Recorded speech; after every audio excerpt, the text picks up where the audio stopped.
keep that going. Keep it going. We just start the podcast like that. You know? Welcome to the Dimecast podcast. I'm Beto Duran, trying to get myself ready. So we're at Pico Rivera, one of the parks that Danny trains at, and if you notice, we haven't had outfit changes because we're just knocking out podcast after podcast after podcast. Get it.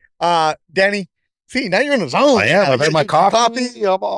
And this is also your backyard. You're in the zone. Yes. Here's what I want to know about today's episode. And of course, make sure you rate, review, subscribe, all that good stuff. And let everybody know that you're watching this wherever you may be, especially on the Instagram. We're really active on there. You see all the reels. Tell a friend. Tell a friend. Tell a coach. Tell a receiver. There you go. This is what I like doing. I like asking questions I have no clue about. All right. Right now, it's, middle of May. Yes. And I see kids, whether it's your account or other accounts, that are going to 7-on-7, and then boom, they have a bunch of offers, right? And then all of a sudden I see a kid go, boom, I'm committed. And he's in 10th grade, which is the normal thing. Great, I committed here, great.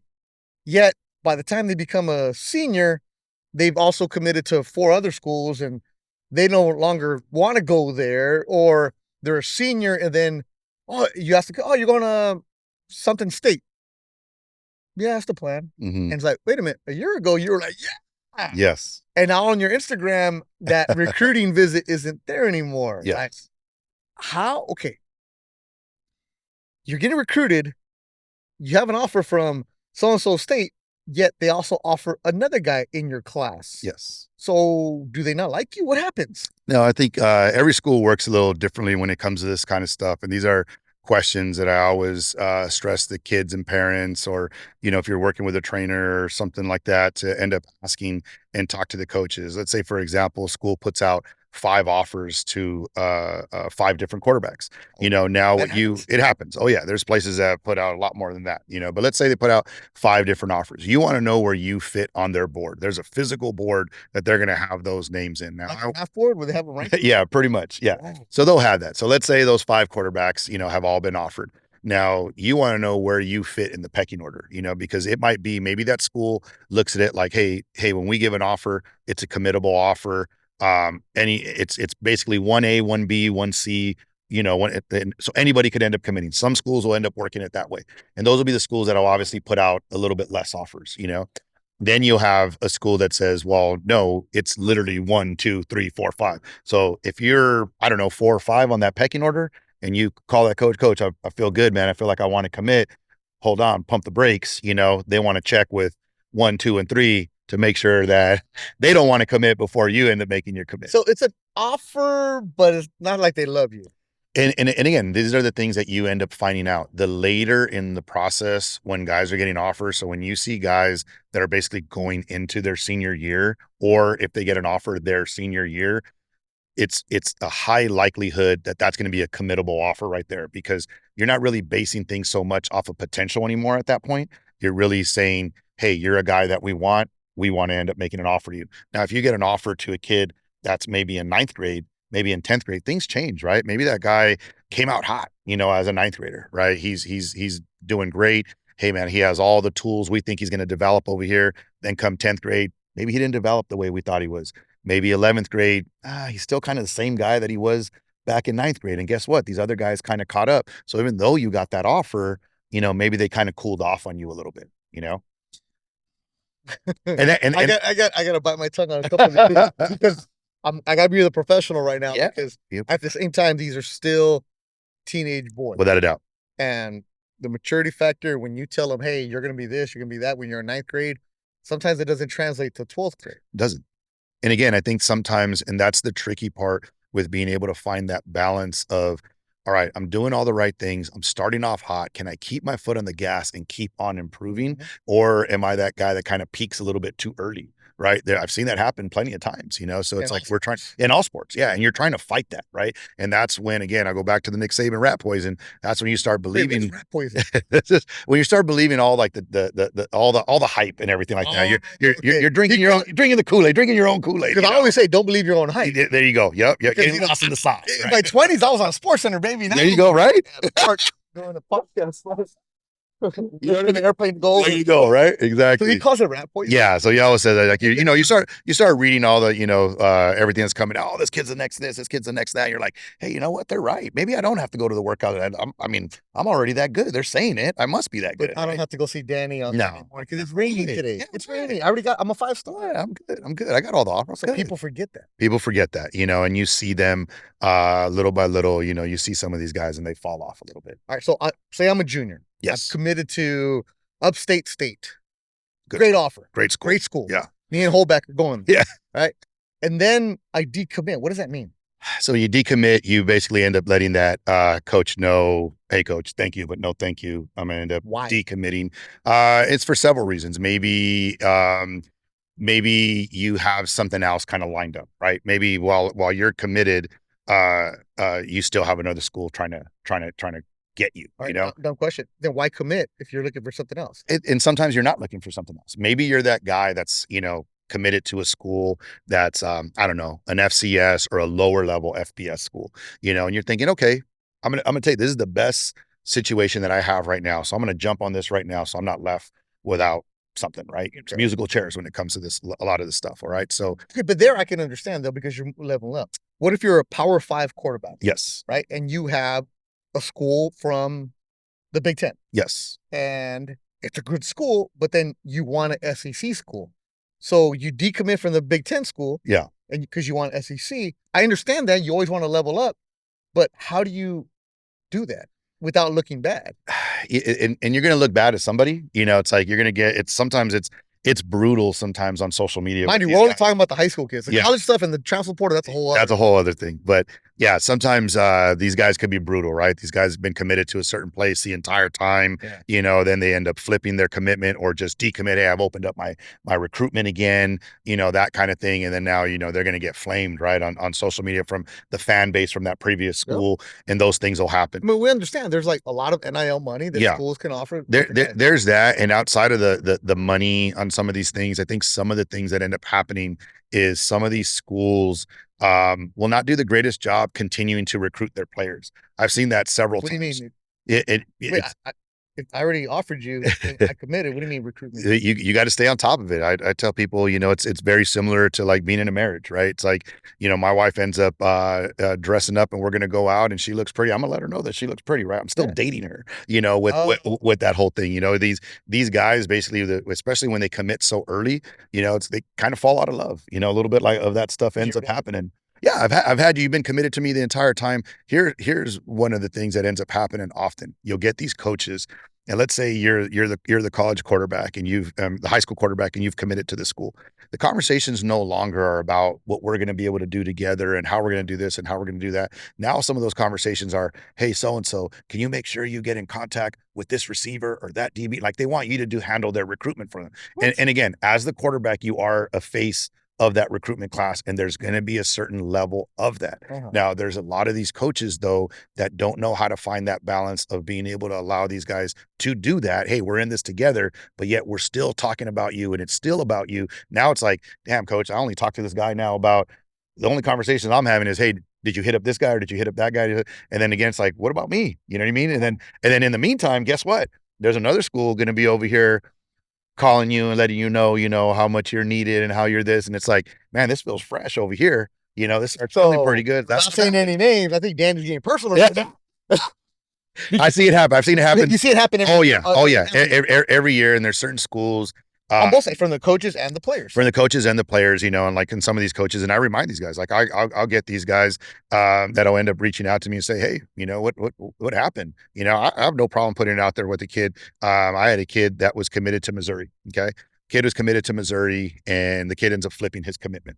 And the coach calls me right away, like, hey man, what's going on? Like how does this kid end up decommitting?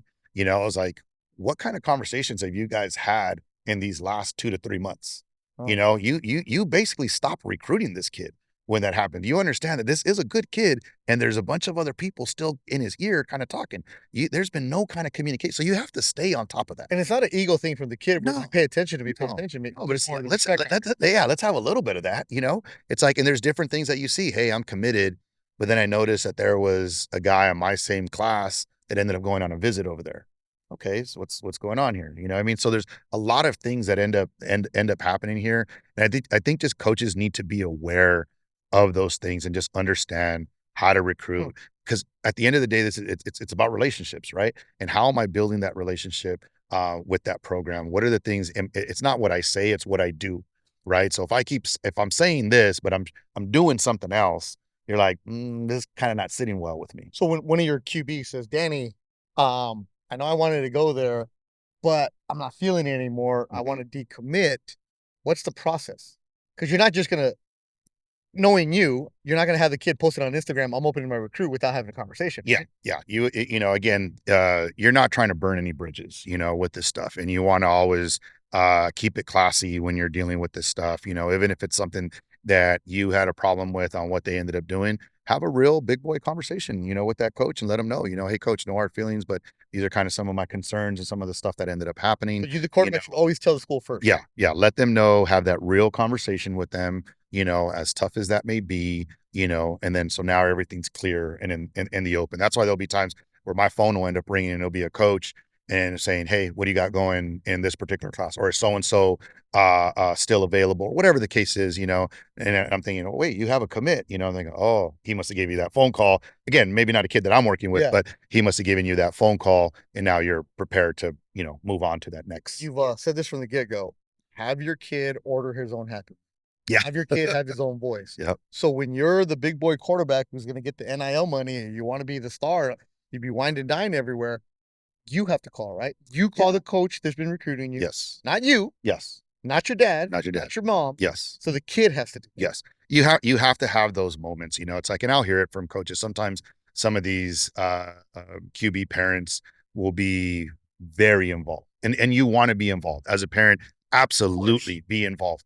But there's gotta be, you gotta know how to read the room and you gotta give your son the space to be able to have some of those real conversations. Now, again, I'm not saying that you leave them completely on their own and you're not in there kind of seeing what's going on, because at the end of the day, that is still, a 17, 18, 19-year-old kid, and you're grown and there's going to be certain things that as a parent you're listening to and you're like, I don't know if that really sits right with me, what he ended up saying right there. It's like, hey, and feel free to call them on that and have those real conversations. Those are tough to have sometimes. Because you don't want to burn the bridge. No.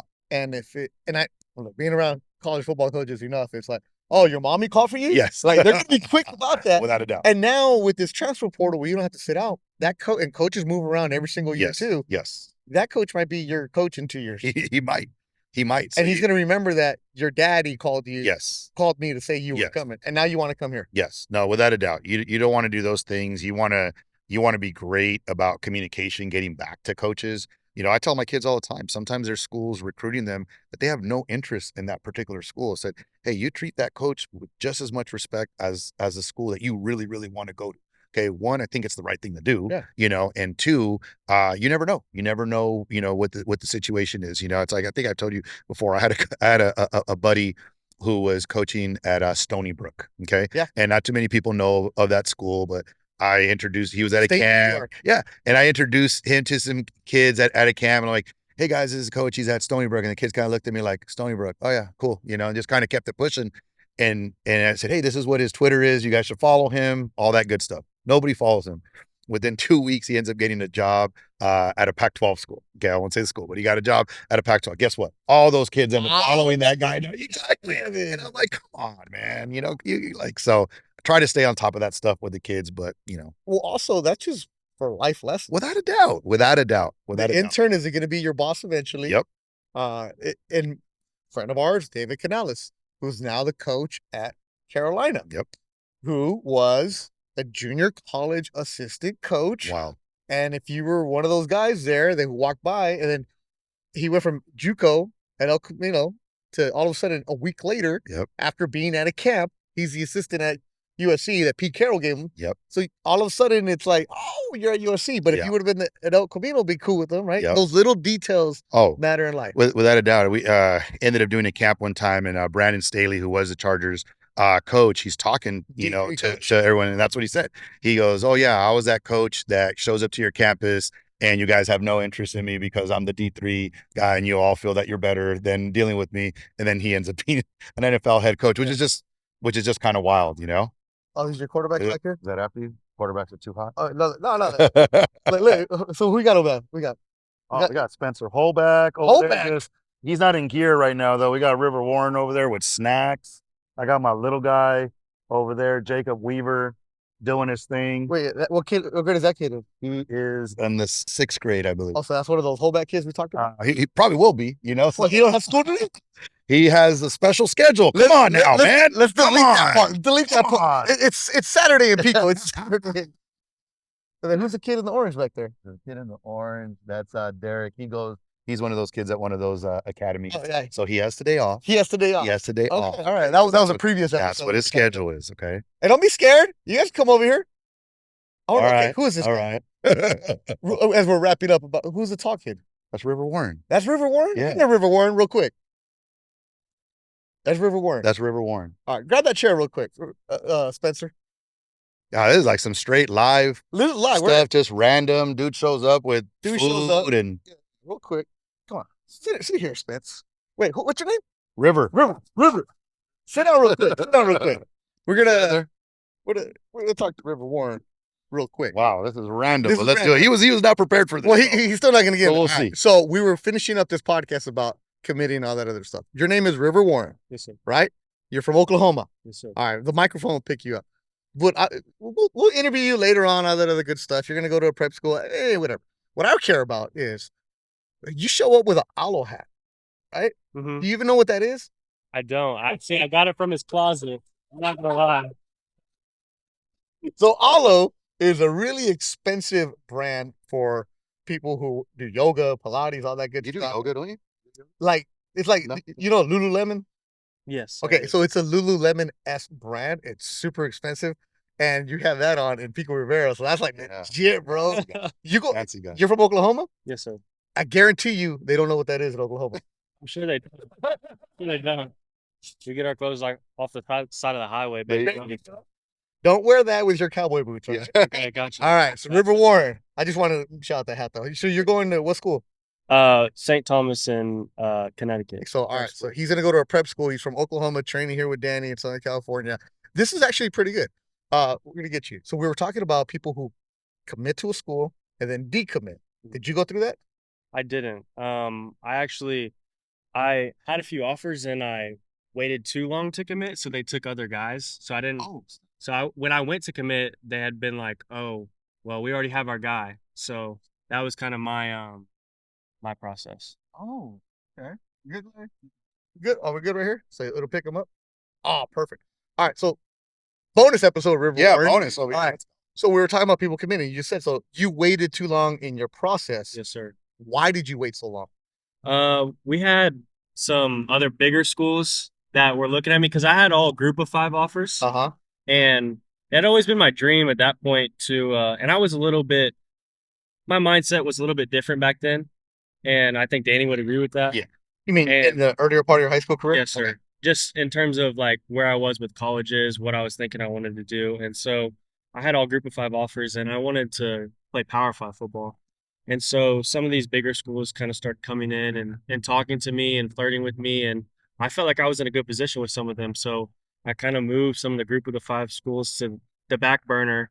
And then, things didn't work out with these bigger schools. And when I came back around to them, they're like, well, you're kind of out of luck because we already took our guy. So Danny was talking about this, how the recruiting is always going on. So just because a kid commits to a school, that school is still recruiting other people, and you found out the hard way. Yes, sir. Damn, that's this is exactly what you're talking about. Yeah, and it's tricky. I mean, you want to stay obviously on top of the relationships and just kind of see where things fit, and now in the position that he's in, and that could be a whole other episode on what he's doing. It's almost like a reverse holdback here, where he's going to end up going the prep school route, to now make him the class below. He's a 2024 kid, right? He put himself in a position to graduate at semester, so he graduated high school in December. And then what does he do? Move in with me by January. Okay. So we've been here working and doing our thing and just trying to get better and prep, could a 24 opportunity still end up coming up? Sure, it could, but he's in a position now that all right, hey, I'm set to go to this prep school. I'll be a 2025. So he's being recruited as a 2025 right now.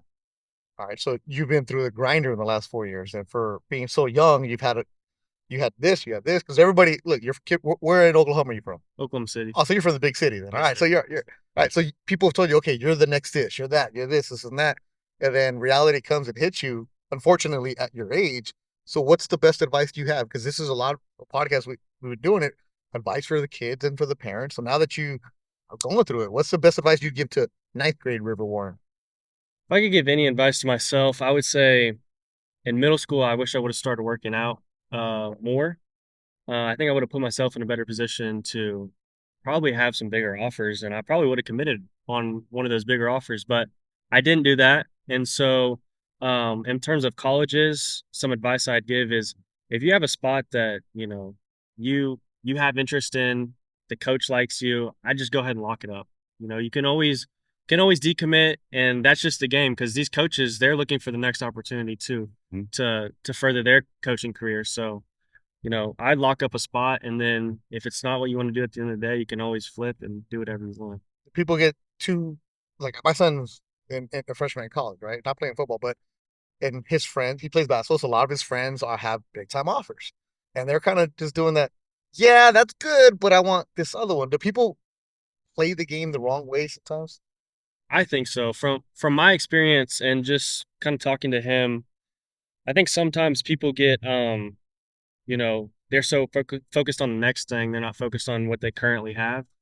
And so I think a lot of times, people can get caught up with get caught up with the extra stuff. How sexy does the program look? How this and that. But at the end of the day, you just want somewhere to play.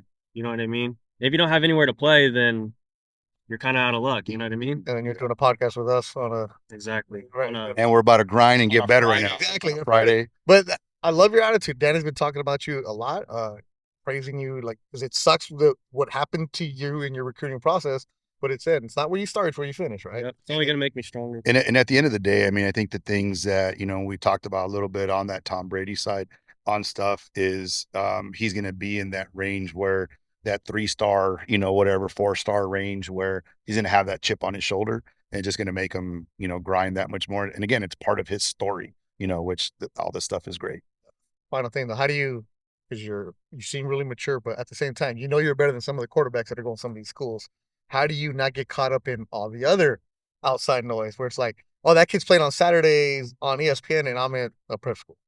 Yeah, I mean, it's tough at times just because you know that you can play with all of these guys, but I can only focus on what I can control. So, I can't focus on what he's doing. I just got to do the best that I can. So, Love this kid. You're right. Good stuff. Great kid. There's your camera right there. Where's your social media? Promote yourself. my Instagram is riverwarren6, and then my Twitter is riverwarren3. So, And coaches, his number is no. Because after watching this, people were like, you know what? I like his attitude, like his Yes. approach. That's definitely somebody I got to keep an eye on. No doubt. All right, let me have the hat. I can't show the hair right now. It's like a $60 hat, bro. Gave it to me. She's got like $60 hats in the. I don't know how much you can pay for this podcast. Danny Hernandez, River Warren, I'm Beth Duran. Make sure you rate, review, subscribe, all that good stuff for the Dimecast podcast.